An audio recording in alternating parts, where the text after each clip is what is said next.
Princess ডায়নার ছোট্ট একটি কথা, যার সাথে কম বেশি আমরা সবাই পরিচিত। তিনি বলেছিলেন, আমি যাকে ভালোবাসি সে বাদে সারা বিশ্ব আমাকে ভালোবাসে। সৌন্দর্য, ব্যক্তিত্ব কিংবা আভিজাত্য কোনো কিছু দিয়েই তাকে পেছনে ফেলার মতো তার মৃত্যুর এত বছর পরও আজও কেউ আসেনি।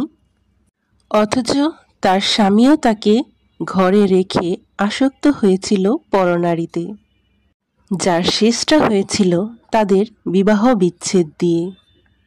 তোমরা অনেকেই বলো না, গুছিয়ে না চললে, নিজেকে সাজিয়ে না রাখলে পুরুষ হাতছাড়া হয়ে যায়। এই কথাটা আসলে পুরোপুরি মিথ্যে। যার মানসিকতা নোংরা, তার ঘরে যদি হরু থাকে তবুও সে পরনারীতে আসক্ত হবে। আর যার মানসিকতা পরিষ্কার, সে প্রতিদিন শত শত সুন্দরী নারী উপেক্ষা করে শুধুমাত্র তার স্ত্রীর জন্য।